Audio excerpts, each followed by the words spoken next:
সবাইকে ওয়েলকাম জানাচ্ছি cooking for ইউতে। আজকের পর্বে আমি আমার পছন্দের ভীষণ মজাদার মতিচুরের লাড্ডু বানিয়ে দেখাবো। হুবহু মিষ্টির দোকানের মতো লাড্ডু বানাতে পারবেন পুরো রেসিপিটি যদি আপনারা ফলো করেন।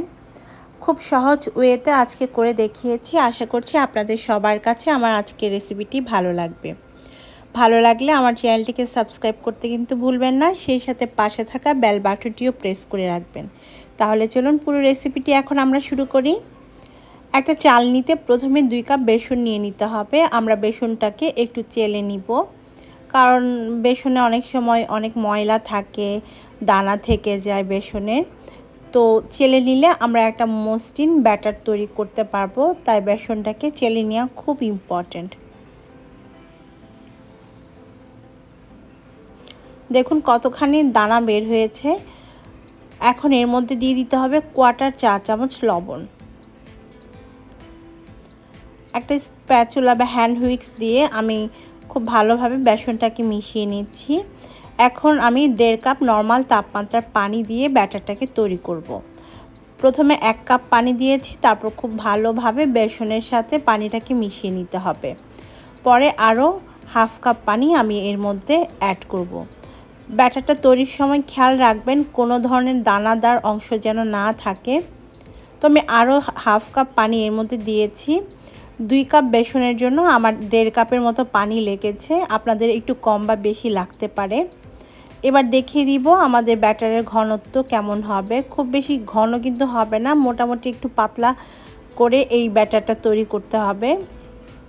আপনারা নিশ্চয়ই দেখে বুঝে গিয়েছেন কতটা পাতলা করতে হবে। আমাদের ব্যাটারটা রেডি। এখন একটা পাইপিং ব্যাগের মধ্যে আমি আমাদের ব্যাটারটাকে ঢেলে নিব।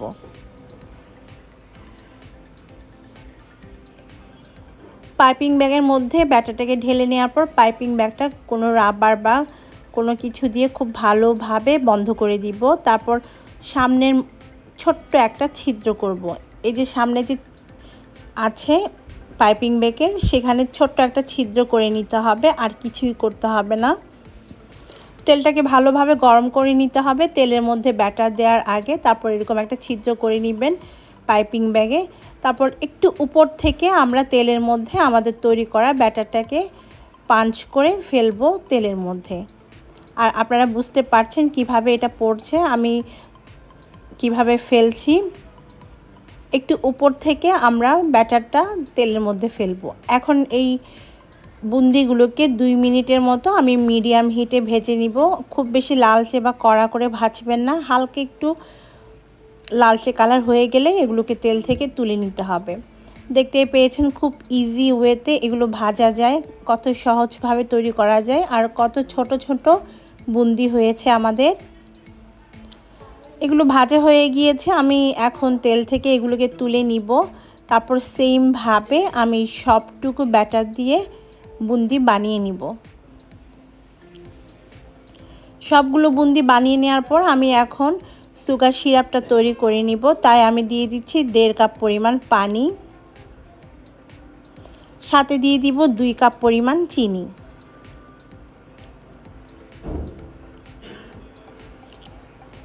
আমি এখানে চিনি 1.5 কাপ দিয়েছি, তবে আপনারা 2 কাপ পর্যন্ত অ্যাড করতে পারেন। দিয়ে দিচ্ছি 2-3 ফোঁটা অরেঞ্জ ফুড কালার, এটা অপশনাল, চাইলে আপনারা স্কিপ করতে পারেন, তবে দিলে আমাদের মতিচুরের লাড্ডুগুলো দেখতে অনেক বেশি সুন্দর হয়। খুব ভালোভাবে মিশিয়ে আমরা একটা শিরা তৈরি করে নিব। তবে শিরাটা ঘন করার কোনোই দরকার নেই, জাস্ট একটা বলক উঠলেই হবে শিরা থেকে। এখন এর মধ্যে আমি দিয়ে দিচ্ছি 2 চা চামচ পরিমাণ ঘি, এতে করে আমাদের লাড্ডু থেকে খুব সুন্দর একটা ঘিয়ের ফ্লেভার আসবে। শিরাটা যখন এরকম বলক চলে আসবে তখন আমরা ভেজে রাখা বুন্দিগুলো এর মধ্যে দিয়ে দিব। দেখুন আমাদের সবগুলো বুন্দি কত ছোট ছোট সাইজের হয়েছে, একদমই মিহিদানার মতো হয়েছে।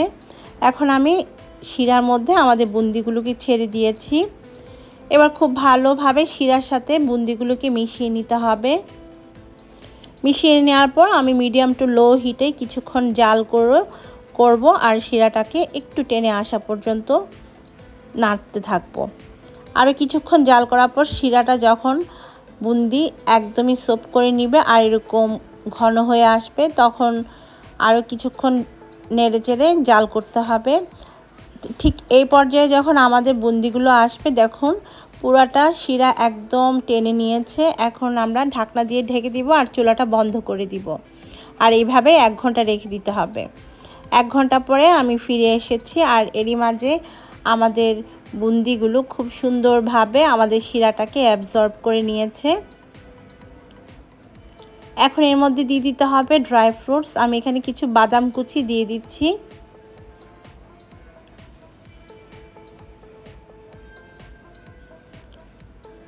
এবারে হাতের মধ্যে অল্প অল্প বুন্দির মিশ্রণ নিব। তার আগে এভাবে একটু খুব ভালোভাবে সব কিছুকে হাত দিয়ে মেখে নিতে হবে। তারপর ছোট ছোট করে আমি নিজের পছন্দ মতো সাইজে লাড্ডু বানিয়ে নিব। আর লাড্ডু বানিয়ে নেওয়া কিন্তু খুবই ইজি, আপনারা খুব সহজে এটা পারবেন। জাস্ট হাতে বুন্দির মিশ্রণ নিয়ে গোল গোল করে লাড্ডু বানিয়ে নিতে হবে, ঠিক যেমনটা আমি দেখিয়ে দিচ্ছি।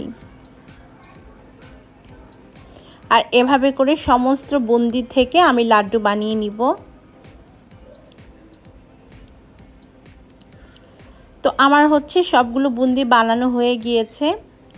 দেখতে অনেক সুন্দর লাগছে এগুলোকে, আর খেতে তো ভীষণ রকম মজা হয়েছে। আমি এখন কিছু কাপ পেপারের মধ্যে আমাদের বুন্দিগুলোকে নিয়ে নিচ্ছি। পেপার কাপের মধ্যে দিলে দেখতে একটু সুন্দর লাগে, তবে আপনাদের বাসায় যদি এগুলো না থাকে তাহলে আপনারা সেটাকে স্কিপ করতে পারেন। আমি জাস্ট দেখার সৌন্দর্যের জন্য দিয়েছি। এখন সার্ভ করে নিচ্ছি আমাদের বুন্দিগুলোকে, আমাদের লাড্ডুগুলোকে।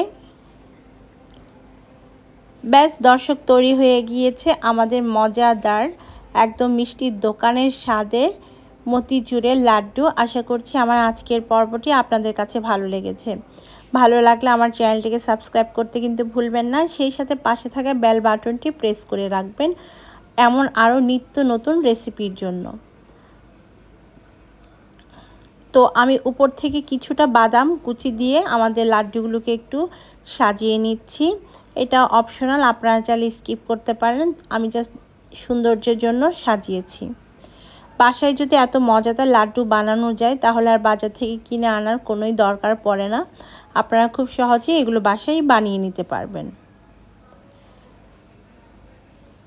আজকের মতো তাহলে বিদায়, সবাই ভালো থাকবেন। আল্লাহ হাফেজ।